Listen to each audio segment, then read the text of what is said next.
அனைவருக்கும் வணக்கம். ஸோ இப்போ லாஸ்ட்டாக நடந்த குரூப் 2 எக்ஸாமில் வந்து கிளியர் பண்ணி ரெவன்யூ டிபார்ட்மெண்ட் எடுத்திருக்கேன், எஸ்ஆர்ஐ வந்து எடுத்திருக்கேன். ஸோ நிறைய பேர் பார்த்தீங்க அப்படின்னா, அக்கா எப்படி படிச்சிங்க, வீடியோ போடுங்கக்கா அப்படின்னு கேட்குறீங்க.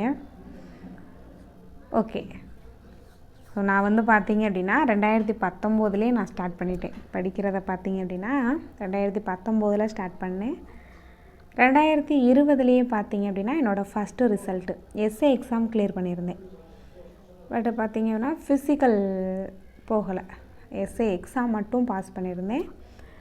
2020 நான் படிக்க ஆரம்பித்து ஒரு 6 மந்த்து தான், 6 மந்த்லேயே ஒரு ஃபஸ்ட்டு ரிசல்ட்டு. ஸோ அந்த ஃபஸ்ட்டு ரிசல்ட்டு பார்த்திங்கன்னா அது சிலருக்கு வந்து அது வேலைக்கான ரிசல்ட்டாக இருக்கும், சிலருக்கு வந்து ஒரு நம்பிக்கையை வந்து அது கொடுக்கும். அந்த ரெண்டாவது தான் எனக்குள்ளே ஒரு நம்பிக்கை வந்துச்சு. ஸோ எக்ஸாம் வந்து இப்போ தான் படிக்க ஆரம்பித்தோம், நம்மளோட உடனே வந்து ரிசல்ட் அப்படின்ற போது எனக்கு ரொம்ப நம்பிக்கையாக இருந்துச்சு. ஓகே, நம்மளால் படிக்க முடியும் அப்படின்னு அடுத்து படிக்க ஆரம்பித்தேன். நான் படிக்க ஆரம்பித்த நேரம் பார்த்திங்க அப்படின்னா, அடுத்த எக்ஸாம் படிக்க ஆரம்பிக்கும் போதே லாக்டவுன், கொரோனா பீரியட் அப்படின்றதுனால வீட்டில் இருந்து தான் படித்தேன். ஸோ ஃபுல்லாக வந்து எந்த ஒரு வேறு எங்கேயுமே வந்து டெஸ்ட் எதுவுமே அட்டன் பண்ணல, ஃபுல்லாக வீட்டில் இருந்து தான். வீட்டில் இருந்து நான் எந்த யூடியூப் சேனலுமே வந்து பார்த்தெல்லாம் படிக்கலை. ஸோ இப்போ நான் வந்து ஒரு சேனல் என்னோடய வெற்றி நமதே இருக்குது, ஸோ நம்மளோடது. ஆனால் நான் வந்து எந்த ஒரு சேனலுமே பார்க்க மாட்டேன், மொபைல் அதிகமாக பார்த்து படிக்க மாட்டேன். இப்போ பார்க்குறேன். ஸோ ஸ்டார்டிங்கில் நான் அந்த லாக்டவுனில் படிக்கும்போது ஃபுல்லாக பார்த்திங்கன்னா சிலபஸ் கையில் வச்சுட்டு தான் படிப்பேன், சிலபஸ் தான் வச்சுருப்பேன், புக்கு தான் பெரட்டுவேன். சிலபஸ் வச்சு நான் வந்து அந்த லாக்டவுனில் ஒரு 2021-20 அந்த இதில் பார்த்திங்க அப்படின்னா நான் ஃபுல்லாக புக்கை வந்து பெரட்டி தான் படிப்பேனே தவிர, எங்கே இருக்குதுன்னு தேடி நானாக படிப்பேனே தவிர எந்த சேனலுமே வந்து நான் ஃபாலோ பண்ண மாட்டேன். ஓகேவா? அதே மாதிரி டெஸ்ட்டு நிறையா போட்டு பார்ப்பேன். ஒரு நாளைக்கு 2 டெஸ்ட்டு கூட போடுவேன், 2 டெஸ்ட்டு போடுவேன். அந்த கரெக்ஷனை வந்து ரொம்ப நேரம் பார்ப்பேன். என் கூட படித்தவங்களோட சேர்ந்து நான் என்ன பண்ணுவேன்னா டிஸ்கஸ் பண்ணுவேன். கொஸ்டின் டெஸ்ட்டு தான் வந்து எனக்கு டெஸ்ட்டும் அந்த கரெக்ஷனும் வந்து எனக்கு ரொம்ப உதவியாக இருக்கும். 4 ஆப்ஷனுக்குமே நான் எல்லோரும் மாதிரியும் ஆன்சர் மட்டும் மார்க் பண்ணி இதுவரையும் நான் படித்ததே இல்லை. இப்போ வரைய ஒரு டெஸ்ட்டு போட்டேன் அப்படின்னா, இப்போது நான் குரூப் 1க்கு படிச்சுட்டு தான் இருக்கேன். இப்போயும் பார்த்தீங்க அப்படின்னா அந்த ஒரு ஆப்ஷன் வந்து ஆன்சராக இருக்கும், ஆனால் மற்ற 3 ஆப்ஷன் இருக்குமா, அதுக்கான கொஸ்டினை எடுத்து எழுதுவேன். இப்போ நான் ஒரு டெஸ்ட்டு போடுறேன் அப்படின்னா, 100 மார்க்குக்கு டெஸ்ட்டு போடுறேன் அப்படின்னா, ஒரு 80 மார்க் எடுக்கிறேன் அப்படின்னா 20 மார்க் வந்து நான் எடுக்கலை, 20 கொஸ்டின் தப்பு அப்படின்னா அந்த 20 கொஸ்டினையும் தான் படிப்பேன். 20 கொஸ்டின்னா அந்த கொஸ்டின் எடுத்து படிக்க மாட்டேன், 20 கொஸ்டினும் எந்த டாப்பிக்லேருந்து வந்துச்சு அந்த லெசனவே படிப்பேன். இப்போ மகாத்மா காந்தி பற்றி ஒரு கொஸ்டின் வந்து நான் படிக்கிறேன், ஒரு டெஸ்ட்டு போடும்போது தப்பு அப்படின்னா அதை தான் படிப்பேன். இப்போ சிந்து சமவெளியிலேருந்து ஒரு டெஸ்ட்டு போடும்போது சிந்து சமவெளி கொஸ்டின் தப்பாகிருச்சுன்னா மொத்த சிந்து சமவெளியுமே திரும்ப படிப்பேன். இப்போ அந்த 80 கொஸ்டின் கரெக்டாக ஆகிடுச்சா, அதை எடுத்து நான் திரும்ப படிச்சுட்டு என் நேரத்தை வீணாக்கவே மாட்டேன். டெஸ்ட்டு போடுவேன், தெரியாத கொஸ்டினை அந்த டாப்பிக்கை ஃபுல்லாகவே படிப்பேன். இப்போ தமிழில் சொல்லுவோம், தமிழில் பார்த்தீங்க அப்படின்னா ஒரு லெசன் காசி காண்டம் 10th புக்கில் இருக்கா, அந்த லெசன்லேருந்து ஒரு கொஸ்டின் நான் தப்பாக போட்டுட்டேன் அப்படின்னா அந்த லெசன் ஃபுல்லாக படிப்பேன். அடுத்தது வந்து இதே போல் தான் அகநானூரில் ஒரு கொஸ்டின் எந்த லெசனில் தப்பாக போட்டிருக்கோன்னா அந்த லெசனை எடுத்து படிப்பேன், அந்த லெசனை ஃபுல்லாக படிப்பேன். எந்த கொஸ்டினை தப்பு பண்ணேன்னா அந்த கொஸ்டினை மட்டும் பார்த்துட்டு விட மாட்டேன், மொத்தமாகவே அந்த லெசனவே வந்து படிப்பேன். திரும்ப அதுக்காக வந்து இப்போ சிந்து சமவெளியிலேருந்து ஒரு டெஸ்ட் எழுத போகிறேன்னா மொத்த சிந்து சமவெளியும் படிச்சுட்டு போயிடலாம் டெஸ்ட் எழுத மாட்டேன், தைரியமாக டெஸ்ட் எழுதவே போயிடுவேன். டெஸ்ட்டு எழுதும்போது எப்படியும் வந்து 100 கரெக்டாக இருக்கும், கண்டிப்பாக இருக்காது. ஒரு 70 கரெக்டாக இருக்குன்னா 30 தப்பாக இருக்குது அப்படின்னா அந்த 30 கொஸ்டினை மட்டும், அந்த 30 கொஸ்டின் எந்த டாப்பிக்லேருந்து இருக்கோ அந்த டாபிக் ஃபுல்லாகவே படிப்பேன். ஸோ இந்த மாதிரி தான் டெஸ்ட்டு கரெக்ஷன் நானாக அந்த 3 ஆப்ஷனுக்கு எழுதி வந்து நான் படிப்பேன். அதே மாதிரி நான் வந்து 2021 தான் வெற்றி நமதேவை நான் ஸ்டார்ட் பண்ணியிருப்பேன். ஸோ அது பேர்லேயே பார்த்திங்கன்னா வெற்றி இருக்குது. 2021 ஜூனில் வந்து நான் ஸ்டார்ட் பண்ணேன். ஓகே, நாம் நிறைய டவுட் கேட்பாங்க, அது சொல்லுங்கள் அப்படின்ற போது சரி ஓகே, நம்ம மட்டும் படிக்க வேண்டாம், நமக்கு தெரிஞ்சதை இன்னும் வந்து நம்ம சொல்லலாம் அப்படின்ற பேரில் வந்து அதுவும் வந்து நான் பண்ணேன். ஸோ அது பார்த்திங்க அப்படின்னா அதுவுமே இப்போ ரொம்ப சக்ஸஸாகவே இருக்குது, ரொம்பவே எனக்கு சந்தோஷம் தான். வெற்றினை உங்களோட சப்போர்ட் தான். ஓகே, நானும் சப்போர்ட் பண்ணுறேன், நீங்களே எனக்கு சப்போர்ட் பண்ணுறீங்க. ஓகே, நீங்கள் என்ன கேட்டாலுமே எப்போவுமே நான் பதில் சொல்லிடுவேன். என்ன டவுட் கேட்டாலுமே இதுவரை அப்படி நான் பதில் சொல்லாமலாம் இருந்ததே இல்லை. ஓகே, அடுத்தது பார்த்தோம் அப்படின்னா 2021 வீட்டில் இருந்து தான் படித்தேன். அதுக்கப்புறம் 22 வந்து ஒரு இன்ஸ்டியூட்டில் வந்து ஜாயின் பண்ணி படிக்கிறதுக்கு இல்லை, ஒரு வேலை பார்த்துட்டே படித்தேன். அந்த இன்ஸ்டியூட்டில் வந்து வேலை பார்க்குறதுக்காக தான் வேலை பார்த்துட்டே வந்து படித்தேன். அங்கேயும் கிளாஸ் இருக்கும், ப்ளஸ் நம்ம சேனலுக்கும் நான் வீடியோ போடுவேன். இதுதான் என் வேலையே. ஸோ எனக்குன்னு படிக்கிறத விட அங்கேயும் ஆஃப்லைனில் கிளாஸ் இருக்கும், அதுக்கு படிப்பேன், கிளாஸ் எடுக்கிறதுக்கு படிப்பேன். அதே போல் அங்கேயும் டெஸ்ட்டு கரெக்ஷன் தான் நான். ஸோ அதான் எனக்கு ரொம்ப ஹெல்ப்பாக இருக்கும், டெஸ்ட்டு கரெக்ஷன் தான். அப்போ நான் வந்து டெஸ்ட்டு போடுவேன், ஃபஸ்ட்டு டெஸ்ட்டு போடுவேன், என்ன தப்போ அந்த டாபிக் படிப்பேன். அதே தான், அதே போல் தான் இங்கேயும் நமக்கு வந்து வீடியோஸ் வந்து நான் போட்டுகிட்டே தான் இருப்பேன். ஸோ இது ஃபுல்லாகவே என்னோடது பார்த்திங்க அப்படின்னா என்னோடய சர்க்கிள் ஃபுல்லாக வந்து படிப்பு டெஸ்ட்டு ரிவிஷன் அப்படின்ற மாதிரி தான் போய்கிட்டு இருந்துச்சு. 2022 என்னோடய ஃபஸ்ட்டு பார்த்திங்கன்னா மே மாதம் இந்த குரூப் 2 எக்ஸாம் ப்ரிலிமினரி வந்துச்சு, அதை கிளியர் பண்ணேன், அது எழுதினேன். அதுக்கப்புறம் 2022 வந்து பார்த்திங்க அப்படின்னா நவம்பரில் குரூப் 1 எக்ஸாம் வந்துச்சு, அதையும் கிளியர் பண்ணேன், ப்ரிலிம்ஸை கிளியர் பண்ணேன். அதுக்கப்புறம் 2023 பிப்ரவரியில் குரூப் 2 மெயின்ஸ் வந்துச்சு, அதையும் கிளியர் பண்ணி தான் இப்போ போஸ்டிங் எடுத்திருக்கேன். பட் பார்த்தோம் அப்படின்னா ஆகஸ்ட்டில் வந்து எக்ஸாம் இருந்துச்சு. 2023 ஆகஸ்ட் 10 to 13 மெயின்ஸ் இருந்துச்சு, 4 பேப்பர். நல்லா தான் எழுதியிருந்தேன், பட் எனக்கு கிடைக்கல. ஒரு சின்ன கவலை இருந்துட்டு தான் இருக்குது. அந்த எக்ஸாம் நம்ம ரொம்பவே அதெல்லாம் வந்து 4 பேப்பரும் வந்து நல்லா எழுதணும் அப்படின்னு கொஞ்சம் கஷ்டப்பட்டு தான் படித்தேன். பட் அது எனக்கு கிடைக்கல. இப்போ அதுக்கு தான் படிச்சுட்ருக்கேன். அந்த 2023 ஃபுல்லாகவே வந்து எனக்கு ப்ரிலிம்ஸு மெயின்ஸ் அப்படின்னு தான் ஓடிட்டே இருந்துச்சு. 2024 ரிசல்ட்டு, 2024 2 ரிசல்ட்டுமே வந்துச்சு. ஒரு ரிசல்ட்டு எனக்கு வேலை கொடுத்துருச்சு, ஒரு ரிசல்ட் எனக்கு கிடைக்கல. ஸோ அவ்வளோதான், ஒரு வருஷம் தான். 2023 ஃபுல்லாக நான் எக்ஸாம் தான் எழுதினேன்.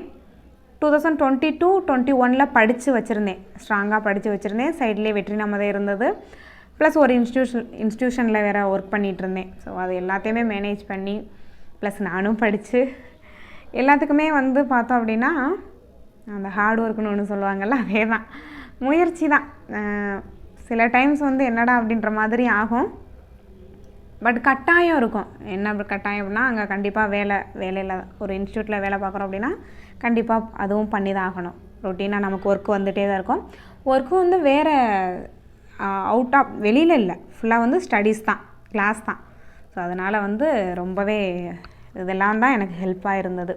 ஸோ ரெண்டாவது முக்கியமானது ஒன்று சொல்லணும் அப்படின்னா கரண்ட் அஃபேர்ஸ். நான் ரெண்டு விஷயந்தான். நான் ஸ்கூல் புக்கில் ரொம்ப ஸ்ட்ராங், நானே சொல்லுவேன்.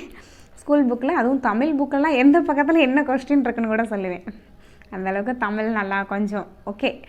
அதே மாதிரி ஜிஎஸும் அப்படி தான், ஸ்கூல் புக்கு தான். 2 விஷயம் தான், ஸ்கூல் புக் ஒன்று, கரண்ட் அஃபேர்ஸ் ஒன்று. ஸ்கூல் புக் வந்து நான் ஸ்டார்டிங்கில் லாக்டவுன் டைமில் ஸ்கூல் புக் பயங்கரமாக படிச்சுட்டே இருப்பேன். ஸ்கூல் புக் எல்லா புக்குமே நான் வச்சுருக்கேன். ஸ்கூல் புக்கில் வந்து அட்வான்ஸ் தமிழ்லேருந்து எத்திக்ஸ்லேருந்து என்கிட்ட இல்லாத புக்கே இல்லை, எல்லா புக்குமே வச்சு நான் புக்கு தான். சிலர் வந்து புக்கு கிடைக்கலன்னா பரவாயில்ல, சில எஸ்சிஆர்டி புக்கு அப்படின்னு போடுறாங்கல்ல, நிறைய இன்ஸ்டியூட்டில் போடுறாங்க, அந்த புக்கை வாங்கி நீங்கள் படிக்கலாம். நான் ஸ்கூல் புக்கே வச்சுருக்கிறதுனால அது பண்ணுவேன். ஸ்கூல் புக் நல்லா படிப்பேன். ரெண்டாவது பழைய கொஸ்டின் பேப்பர் டெய்லி ஒரு கொஸ்டின் பார்ப்பேன். காலைல எழுந்தோடனே அதை தான் பண்ணுவேன். இப்போ ஒரு கொஸ்டின் தான் ஃபஸ்ட்டு பார்ப்பேன். அதே மாதிரி மேக்ஸு கரெக்ஷன் நான் தான் போவேன். ப்ளஸ் வந்து பார்த்திங்க அப்படின்னா மேக்ஸ் கொஸ்டினும் பழைய கொஸ்டின் அதிகமாக பார்ப்பேன். மேக்ஸ் கொஞ்சம் நார்மலாகவே போடுவேன் நல்லா. அடுத்தது கரண்ட் அஃபேர்ஸ் 2021-22 இப்போ வரையும் நான் கரெக்டாக கரண்ட் அஃபேர்ஸ் ஃபாலோ பண்ணிட்டு தான் இருப்பேன். அது ஒரு நாள் கூட நான் கரண்ட் அஃபேர்ஸ் மிஸ் பண்ணத மாதிரி எனக்கு ஞாபகம் இல்லை. இன்றைக்கு காலையில் கூட கரண்ட் அஃபேர்ஸ் கிளாஸ் போயிட்டு தான் வந்திருக்கேன். அதனால் கரண்ட் அஃபேர்ஸ் வந்து கிளாஸும் இருக்கும், எனக்கு டெய்லி கரண்ட் அஃபேர்ஸ் கிளாஸ் இருக்கும். ப்ளஸ் கரண்ட் அஃபேர்ஸ் போர்ட்லேயும் எழுதுவேன். ஃபுல்லாக கரண்ட் அஃபேர்ஸில் கொஞ்சம் strong. Current affairs, school book, அதுக்கப்புறம் பழைய கொஸ்டின் பேப்பர், இவ்வளோ தான். இந்த 3 விஷயந்தான். மற்றபடி எந்த ஒரு ஆத்தர் புக்குமே நான் மெயின்ஸ் எழுதும்போது கூட மெயின்ஸுக்கு சில புக்கு குரூப் 1 மெயின்ஸுக்கு வாங்கினேன். பட் இருந்தாலுமே நான் பார்த்திங்க அப்படின்னா அந்த புக்கெல்லாம் அந்தளவுக்கு நான் படிக்கலை. நான் ரொம்ப ஸ்ட்ராங் அப்படின்னு சொன்னோம்னா ஸ்கூல் புக், ரெண்டாவது news paper, current affairs, news paper தான் நான் அதிகமாக படிப்பேன். தூங்கும்போது கூட பக்கத்தில் எனக்கு நியூஸ் பேப்பர் தான் இருக்கும். நியூஸ் பேப்பர் பயங்கரமாக படிப்பேன். அதுக்கப்புறம் பார்த்திங்க அப்படின்னா பழைய கொஷின் பேப்பர் சேனல் பார்க்கும்போதே தெரியும், பழைய கொஷின் பேப்பர் எல்லாத்தையுமே சால்வ் பண்ணி வீடியோ போட்டிருப்பேன். நான் படிக்கிறத தான் உங்களுக்கு கொடுக்குறேன். நான் எப்படி படித்தேன் அப்படின்னு நிறைய பேர் கேட்குறீங்க. அந்த கேள்விக்கான பதிலே வந்து வெற்றி நமதே தான். ஓகேவா? அதில் என்ன வீடியோ போட்டிருக்கேன்னா அதே தான் நான் படிப்பேன். நான் படிச்சுட்டு தான் வீடியோ போடுவேன். ஸோ அவ்வளோதான். வேறு பெருசாக சொல்கிறதுக்கு வேறு எதுவுமே இல்லை. முயற்சி தான். ஒரு எக்ஸாம் வந்து நமக்கு கிடைக்கல அப்படின்னா அடுத்த எக்ஸாம் நமக்கு கிடைக்கும். இப்போ வந்து இந்த குரூப் 4ல் வந்து நான் 160 போட்டேன், வருமா வராதா அதை பற்றி யோசிக்காதீங்க. நான் ஒரு ஷார்ட்ஸில் கூட சொல்லியிருப்பேன். என்ன சொன்னேன் அப்படின்னா, படித்து எக்ஸாம் எழுதுறது மட்டும்தான் நம்ம வேலை. அதுக்கான ரிசல்ட் போட்டு அந்த அப்பாயின்மெண்ட் ஆர்டரை நம்ம கையில் கொடுக்க வேண்டிய வேலை அவங்களோடது. ஸோ அவங்க வேலையை நீங்கள் எடுத்துக்கிறாதீங்க. வருமா வராதா, எக்ஸாம் எழுதிட்டு மூவ் ஆகிடுங்க, அடுத்த எக்ஸாமுக்கு மூவ் ஆகிடுங்க. குரூப் 4ல் போய் வந்து நீங்கள் போய் அதில் இருக்க மாட்டீங்க. போயிட்டு என்ன பண்ணுவீங்க அப்படின்னா, நான் 2 படிக்கிறேன் அப்படின்னு சொல்லுவீங்க. அதுக்கு இருக்கிற காலத்தில் என்ன பண்ணிடுங்க, காற்றுள்ள போதை தூற்றிக்கொள்ள. அதே தான் இருக்கிற அந்த டைம்லேயே வந்து அடுத்த எக்ஸாமுக்கு வந்து மூவ் ஆகி படிச்சுட்டே இருங்க. இந்த 4க்கான ரிசல்ட்டு ஜனவரியில் வரும் அப்படின்னு சொல்கிறாங்க. அதுக்குள்ளேயும் ஜனவரிக்குள்ளே நமக்கு என்ன ஆகிடும் அப்படின்னா மறந்து போயிடும். கண்டிப்பாக ஹால் டிக்கெட்லாம் தொலைஞ்சு கூட போயிடலாம். அந்தளவுக்கு அவ்வளோ டைம் இருக்குது. ஸோ ஓகே, அதனால் வந்து அடுத்த எக்ஸாமுக்கு மூவ் ஆகி படிச்சுட்டே இருங்க. இப்போது நானும் பார்த்தீங்க அப்படின்னா நிறையா எக்ஸாம் வந்து கிடைக்காம போயிருக்கோம். சிவி வரைய போய் கிடைக்காமலாம் வந்திருக்கேன். ஸோ எந்த அளவுக்கு போனாலுமே நான் என்ன பண்ணுவேன் அப்படின்னா வாட் நெக்ஸ்ட் அப்படின்ற ஒன்றை வந்து நானே எனக்குள்ளேயே சொல்லிக்கிறேன். அடுத்து நம்ம என்ன பண்ண போகிறோம், அடுத்து நம்ம என்ன பண்ணலாம் அப்படின்னு. இப்போவுமே இந்த எக்ஸாம் முடியவுமே நான் நினச்சது அடுத்து நம்ம என்ன பண்ணலாம், அதுதான். இதே தான் எப்போவுமே வந்து அடுத்து என்ன. நிறைய பேர் என்கிட்டே சொல்லுவாங்க, உங்கள்கிட்ட இருக்கிற ஒரு ப்ளஸ்ஸே என்ன நடந்தாலும் அடுத்து என்னன்னு யோசிக்கிறீங்க அப்படின்னு சொல்லுவாங்க. அதவே நான் அதுக்கப்புறம் தான் எல்லோரும் சொல்லி தான் நானே ஃபீல் பண்ணேன். ஆமாம், என்ன நடந்தாலும் அடுத்து என்னன்னு தான் யோசிக்கிறேன் அப்படின்னு. அதே தான் எக்ஸாம்ஸ் என்ன போஸ்டிங்கே வந்தாலும் அடுத்து படிங்க. ஓகேவா? போஸ்டிங் வந்துடுச்சு, இப்போ 1ல் கிடச்சிருச்சு அப்படின்னா ஓகே, நல்ல போஸ்டிங். இதுவே வந்து நமக்கு 2ல் கிடச்சாலும் சரி. 4 எக்ஸாம்லாம் பார்த்தீங்க அப்படின்னா குரூப் 4 என்னை பொறுத்தளவு நீங்கள் 2-1க்கு ட்ரை பண்ணுங்கள். ஓகேவா?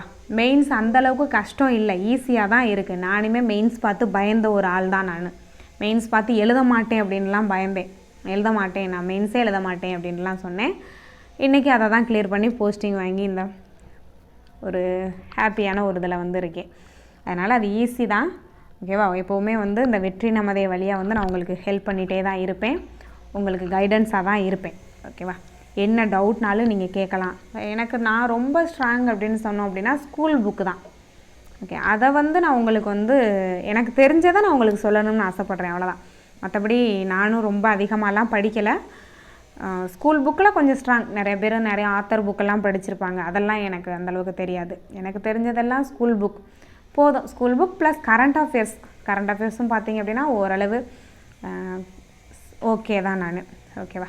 அதனால் வந்து ஜிஎஸும் அதே மாதிரி தான். ஸ்கூல் புக்கில் கொஞ்சம் ஸ்ட்ராங் தான் ஜிஎஸ் ஃபுல்லாகவே. ஏன்னா குரூப் 1 இப்போ தான் லாஸ்ட் இயர் குரூப் 1 தான் கிளியர் பண்ணேன்.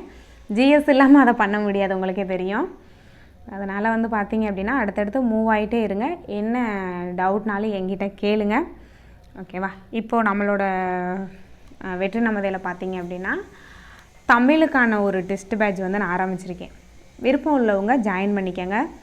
இப்போது இந்த குரூப் 4லேருந்து நான் தமிழ்லேருந்து என்ன அனலைஸ் பண்ணேன் அப்படின்னா அட்வான்ஸ் தமிழுக்கு முக்கியத்துவம் கொடுக்குறாங்க. அட்வான்ஸ் தமிழ்லேருந்து 4 கொஸ்டின் கேட்டிருக்காங்க. அதே மாதிரி பழைய புக்கிலேருந்து 21 கொஸ்டின் கேட்டிருக்காங்க. டோட்டலாக இது மட்டுமே 25 கொஸ்டின் வந்திருக்கு. ஸோ அப்போ நம்ம அதுக்கும் முக்கியத்துவம் கொடுக்கணும். நான் வந்து இதுவரையே தமிழ் எழுதின எதுலேயுமே வந்து 96க்கு குறைச்சி நான் எடுத்ததே இல்லை. 96, 97, 98 வரை எடுத்திருக்கேன். 99 அதெல்லாம் இல்லை, 98, 97, 96 அதை எடுத்திருக்கேன். அதை ஈஸியாகவே நான் இதுவரையே எடுத்திருக்கேன். அதே மார்க்கை நான் உங்களையும் எடுக்க வைக்கணும் அப்படின்னு ஆசைப்பட்றேன். ஸோ தமிழுக்கு வந்து நான் டெஸ்ட் பேட்ச் வந்து கொடுக்குறேன். ஸோ நான் ஃபஸ்ட்டே சொன்ன மாதிரி தான் ஆஃப்லைன்லேயே நான் ஒர்க் பண்ணிகிட்ருக்கிறதுனால அது ப்ளஸ் இதில் வேறு ஜாயின் பண்ணணும். ஜூலையில் எஸ்ஆர்ஐ வேறு ஜாயின் பண்ணணும். அதனால் வந்து பார்த்திங்கன்னா ஜிஎஸ் வந்து என்னால் படிக்க வைக்கிறதுக்கு டைம் இல்லை. தமிழ் கண்டிப்பாக உங்களை படிக்க வச்சு சிலபஸ் வந்து கம்ப்ளீட் பண்ணிடுவேன். தமிழுக்கு வந்து விருப்பப்படுறவங்க ஜாயின் பண்ணிக்கோங்க. Okay, thank you. இவ்வளோ தான் என்னோடய ஸ்டோரி வந்து இவ்வளோ தான்.